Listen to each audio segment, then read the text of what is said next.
Olá, sétimo ano, tudo bem por aí? Nós estamos começando agora aqui a gravação da nossa semana 2 da aula de português, né? Para fazermos a atividade dessa semana, eu vou pedir aí para que vocês peguem o seu PET. Nós vamos abrir lá na página 1. Vamos fazer aqui uma breve revisão, porque foram muitos dados apresentados na semana passada. Então, nós vamos fazer aqui uma breve revisão dos dados que nós comentamos ali na semana passada para darmos prosseguimento à aula de hoje, tá bem? Vamos lá então, pegue a sua apostila lá na página 1. Lembra que na semana passada nós falamos sobre conto, né? E nós estamos falando sobre gêneros textuais. Para a gente falar sobre, darmos prosseguimento falando sobre a leitura de diversos gêneros que nós temos aí pela frente, né? A gente precisa entender um pouco melhor, principalmente nos gêneros que são literários, né? Então, nós temos aí no conto muitas informações, tá? Vamos dar uma repassada aqui, lá na página 1, no finalzinho, entrando aqui na página 2, tá? Primeiro vem falando o que é um conto, nós falamos a semana passada que é um gênero, né? A gente fala tipo de texto, mas a gente usa mais comumente a palavra gênero, curto, que vai falar sobre alguma coisa, contar uma história que pode ser uma história do dia a dia, uma história que pode estar nos livros, né? Mas é uma história rápida, tá? Ele tem a estrutura desse gênero textual, ele está dividido aqui em introdução, desenvolvimento, clímax e um desfecho. Essa é a estrutura do texto. Todo texto tem essa introdução, desenvolvimento e conclusão. No conto, estrutura, desenvolvimento, clímax, que é o auge da história, e o desfecho, o encerramento, tá? Negativo ou positivo, tá? Depois nós tivemos ali, falando sobre as características do conto, sobre o espaço, né? O espaço é um espaço delimitado pelo fato de o conto ser uma história rápida, um espaço curto, pode ser uma casa, um jardim, um lugarzinho, tá? Não vai ser normalmente um espaço amplo, como em outros tipos de texto, tá? Tivemos ali também, recordando aqui os tipos de tempo, é o cronológico e o psicológico. O cronológico, quando as coisas acontecem na ordem, na sequência normal dos fatos. Você nasce, cresce, aprende uma série de coisas, e assim vão acontecendo as coisas, tá? E o tempo psicológico, quando acontece uma inversão, né? Então, por exemplo, eu estou aqui na fase adulta hoje, por exemplo, de repente eu vou começar a contar uma história de coisas que aconteceram lá na infância e eu venho. Aí houve uma inversão da ordem, né? Aí nós temos, nesse caso, um tempo psicológico, tá? Então, com relação ao tempo cronológico, ordem natural dos fatos e o tempo psicológico, quando acontece essa inversão. Nós falamos ali sobre o narrador, os tipos de narrador, né? Quando o narrador está fora da história, vendo a história acontecer com outros personagens que estão lá dentro da história, esse narrador está apenas observando. Então, nós temos aí um narrador observador. Quando o narrador ele também faz parte da história e também está participando da história, ele conta uma história que está acontecendo com ele mesmo, com outras pessoas, mas ele está ali dentro da história, ele é também personagem. Narrador, personagem. E temos ainda o narrador onisciente. O narrador onisciente, parecido aqui com o narrador observador, ele está fora da história, mas ele sabe de tudo, todos os detalhes, todos os pensamentos, imaginações que acontecem ali na cabeça dos personagens, né? Como se fosse um deus, tá? Nós temos aqui o narrador onisciente. Com relação aos tipos de personagem, nós temos aqui as personagens, né? Como costuma ser um texto breve, não é possível incluir muitos participantes na história, um ou dois, três no máximo, né? Muito poucos personagens, né? O enredo, ele pode ser linear ou não linear, tá? O linear, quando os fatos seguem uma sequência lógica, ou seja, a apresentação, é a estrutura do texto lá, desenvolvimento, clímax e o desfecho. E o não linear, quando acontece qualquer tipo de inversão nessa sequência natural do texto aí, tá? E os tipos de contos realistas, populares, fantásticos, de terror e etc. Tá bem? Fazendo aqui, então, uma breve recapitulação para vocês entenderem o objetivo da aula de hoje. Tá ok? Vamos, então, para a nossa semana 2, para a aula de hoje, entendendo o conto. Já que nós vimos essa parte teórica na aula da semana passada, nós vamos ter hoje uma leitura do texto um texto chamado A Orelha de Van Gogh, tá? Vou fazer uma rápida leitura aqui com vocês. Depois vocês façam uma segunda ou uma terceira leitura para responder bem as questões que vêm aí pela frente, tá? Nessa leitura, pegando aqui na parte prática, se trata de um conto, a gente vai observar tudo isso, essa teoria que nós vimos, né? Qual é o tipo de tempo? É o tempo cronológico ou psicológico que vai acontecer aqui? Quantas personagens são? Vocês vão ver que são apenas duas personagens, o pai e o filho, que estão aqui participando da história. E outros detalhes aí a gente vai vendo no decorrer do texto e nas perguntas que vão aparecer aqui para vocês exercitarem a sua leitura no conto, e depois, quando forem fazer uma próxima leitura de um conto, sem essa intervenção das perguntas, vocês possam entender com mais facilidade, tá bem? Então, vamos à leitura do conto, A Orelha de Van Gogh. Vejam aqui que é um fragmento, é um trecho do conto. Ele não está na íntegra aqui, porque senão ficaria muito longa a aula, tá bem? Vamos à leitura, então. Estávamos, como de costume, à beira da ruína. Meu pai, dono de um pequeno armazém, devia a um de seus fornecedores uma importante quantia e não tinha como pagar. Só que aqui, por esse primeiro parágrafo, né, você já dá para observar que tipo de personagem. É um personagem, é um narrador personagem ou narrador observador? Estávamos à beira como de costume, à beira da ruína. Meu pai. Então, veja bem, que o personagem ele está dentro da história, está contando uma história da qual ele também participa. Então, nós já temos aqui um narrador personagem, que ele está dentro da história. Tá? O que justifica isso? Estávamos, primeira pessoa, né? Nós estávamos, né? Meu pai, né? Então aqui trata-se da primeira pessoa. O narrador está dentro da personagem. Mas se lhe faltava dinheiro, sobrava-lhe imaginação. Era um homem culto, inteligente, além de alegre. Não concluíra os estudos. Os fregueses gostavam dele, entre outras as razões, porque vendia fiado e não cobrava nunca. Como os fornecedores, porém, a situação era diferente. Esses enérgicos senhores queriam seu dinheiro. O homem a quem meu pai devia no momento era conhecido como um credor particularmente implacável. Outro se desesperaria. Outro pensaria em fugir e em se suicidar até. Não meu pai. Otimista como sempre, estava certo de que daria um jeito. Esse homem deve ter o seu ponto fraco, dizia o meu pai, e por aí o pegamos. Perguntando daqui e dali, descobriu algo promissor. O credor, que na aparência era um homem rude e insensível, tinha uma paixão secreta por Van Gogh. Meu pai retirou na biblioteca um livro sobre Van Gogh e passou o fim de semana mergulhado na leitura. Ao cair da tarde de domingo, a porta do seu quarto se abriu e surgiu triunfante. Achei. Levou-me para um canto e, aos 12 anos, era seu confidente e cúmplice e sussurrou, os olhos brilhando. A orelha de Van Gogh. A orelha nos salvará. O que é que vocês estão cochichando? Perguntou a minha mãe, que tinha escassa tolerância para com o que chamava de molequices do marido. Nada, nada, respondeu meu pai. E para mim, baixinho, depois eu te explico. Depois me explicou.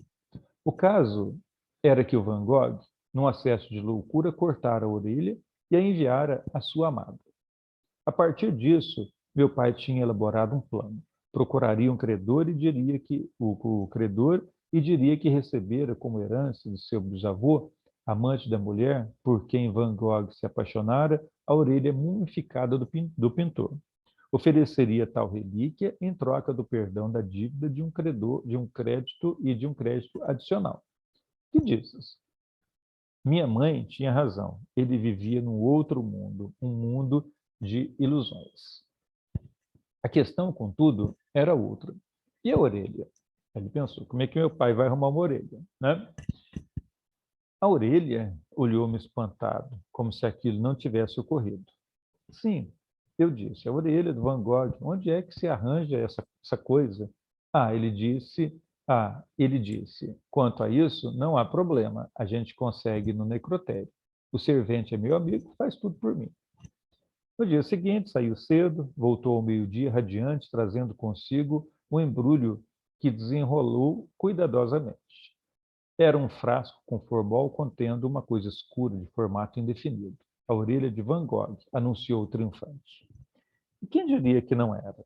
Mas, por via das dúvidas, ele colocou no vidro um rótulo, Van Gogh, orelha. À tarde, fomos à casa do credor. Esperei fora, enquanto meu pai entrava. 5 minutos depois voltou, desconcertado, furioso mesmo. O homem não apenas recusara a proposta, como arrebentara o frasco do meu pai e o jogara pela janela. Falta de respeito. Tive de concordar, embora tal desfecho me parecesse até certo ponto inevitável. Fomos caminhando pela rua tranquila, meu pai resmungando sempre, falta de respeito, falta de respeito. De repente parou e olhou fixo. Era direita ou esquerda? O quê? Perguntei sem entender. A orelha que Van Gogh cortou era direita ou esquerda? Não sei, eu disse, já irritado com aquela história. Foi você que leu o livro. Você é quem deve saber. Mas não sei, disse ele, desconsolado. Confesso que não sei. Ficamos um instante em silêncio, uma dúvida me assaltou naquele momento, uma dúvida que eu não ousava formular, porque eu sabia que a resposta poderia ser o fim da minha infância. Mas, e a do vidro? Perguntei. Era direita ou esquerda? Mirou-me apavorado, aparvalhado. Sabe que eu não sei? Murmurou numa voz rouca, fraca. Não sei. E prosseguimos rumo à casa, rumo à casa. Se a gente olhar bem numa orelha, qualquer orelha, seja ela de Van Gogh ou não, verá que seu desenho se assemelha a de um labirinto. Nesse labirinto, eu estava perdido. Eu nunca mais sairia dele, né? Aqui ele faz uma associação do labirinto, né, que é aquele processo que as pessoas fazem, às vezes até com brincadeiras, que a gente vê em alguns filmes, né, que as pessoas ficam perdidas e têm que encontrar uma saída com muita dificuldade, né? Aqui ele estava perdido num labirinto e não sabia onde encontrar a saída, né? Estava literalmente perdido, tá? Então, observamos aí pela leitura do conto e pelas perguntas aqui, nós vamos voltando e ajudando vocês a responderem essas questões, tá? Bom, quem é o autor do conto A Orelha de Van Gogh, né? Quem é o autor do conto A Orelha de Van Gogh? Van Gogh escreveu sobre isso, mas quem é o autor? Olha, está bem aqui no finalzinho da história, tá? Sempre vem, quando a gente tem esses fragmentos de leitura, no finalzinho aqui, a gente tem o autor, no caso aqui, o Moacir Sclia. Quem são os personagens e como você imagina cada um deles? Então, são o pai e o filho. Agora, como você que a mãe só é citada ali, então ela não entra como personagem, tá? Então, como é que você imagina cada um deles? Aí cabe a sua imaginação para escrever aqui, tá? Percebe-se que o narrador participa dos acontecimentos e o narra como alguém que acompanhou toda a ideia e execução do plano do pai. Como é evidenciada a participação? Vejam bem, aqui está muito claro que o narrador ele participa da história, o que a gente chama de narrador-personagem, tá? Aí a primeira pergunta, como é evidenciada a participação dele? Você vai lá no comecinho, que eu já citei para vocês, e mostra e copia aquele trechinho, né? Quando aparece a primeira pessoa, estávamos, quando ele coloca lá, meu pai, né? Esses trechinhos mostram, evidenciam, deixam claro para nós que o narrador está dentro da história, está participando da história. É o filho, ele está contando a história do pai, né? Então ele está participando aqui dessa história, tá bem? Quem são os personagens? Como você imagina cada um deles, aqui na letra B. Retire do texto um trecho que comprova essa afirmativa. Só ir lá e copiar esse trechinho aí, tá? Número 4, o enredo acontece de forma linear ou não linear. Vejam bem que o filho certamente já estava crescido e ele volta e vai contar uma história que havia acontecido, né? Então, quando acontece essa ordem natural dos fatos, essa inversão da ordem natural dos fatos, nós temos aí uma história não linear, tá? Se bem que a história acontece de forma linear depois que ele volta, tá? Então, mas ele está relembrando aí os fatos, por isso essa não linearidade. Questão número 5, a narrativa se desenvolve em torno de um conflito explícito desde o primeiro parágrafo. O conflito está ali, claro, né? O pai, ele deve para um credor e precisa encontrar uma forma de pagar. Ele não tem como pagar, né? Deve muito dinheiro, né? Então está aí o conflito já da história. Vejam bem que, por se tratar de um fragmento, o fragmento foi escolhido aqui para ser iniciado, no caso da nossa apostila, logo no conflito. O conflito não se inicia no início da história, né? Você lembra lá que tem uma introdução, apresentação dos fatos, dos personagens, né? Para não ficar muito longa a história, colocou-se aqui apenas um fragmento, e esse fragmento se inicia pelo conflito, tá? Então, que conflito é esse? Está muito claro lá no texto, né? O pai tem uma ideia para resolver o problema. Qual é a solução que ele encontra, né? Está lá também, isso que é contado aí, né? Ele busca encontrar ele lê o livro de Van Gogh e vê ali sobre a questão da orelha e busca encontrar uma orelha. É a solução que ele encontra, né? O que levou o pai a ter essa ideia? Por que o pai teve essa ideia? Precisava pagar o credor, né? E aí ele tentou enganar o homem, tá? O plano do pai foi bem sucedido ou não? Está muito claro aí também na história, né? O pai não consegue, o homem fica bravo, atira pela janela aquele vidro com a orelha e o pai sai resmungando de lá e tal. Na leitura mais atenta do texto, vocês vão observar isso aí. Questão número 6. Você conhece o significado da palavra labirinto? Releia o último parágrafo. Qual o sentido da palavra no texto, tá? Então, se você não conhece, procure aí no seu dicionário ou na internet o significado de labirinto. E depois você associa o sentido da palavra labirinto aqui no texto, tá? Questão número 7, examine as afirmações abaixo e assinale a alternativa correta. 1. No início do conto prevalecem sentimentos positivos do filho em relação ao pai, mas no final o filho decepciona-se com o pai e mostra-se impaciente e inquietude. O narrador conta a história em momento posterior aos acontecimentos. A história se passa no momento da infância do narrador. Então, você vai analisar se somente a alternativa 1 estão corretas, somente a 2, a 1 e 3, e assim por diante. Tá bem? Lendo atentamente, voltando ao texto, você vai chegar à resposta aqui. Tá bem? Então, aí nós fizemos uma revisão de contos, aplicamos na prática nessa aula de hoje, faça com bastante atenção, para que você aprenda bem sobre esse gênero, sobre o conto, e depois os próximos contos que você for ler aí posteriormente, você possa fazer essa leitura com um bom desenvolvimento, entenda com mais tranquilidade, tá bem? Na semana que vem nós vamos voltar com a aula 3 e dando prosseguimento ao estudo dos gêneros textuais. Abraço e até lá.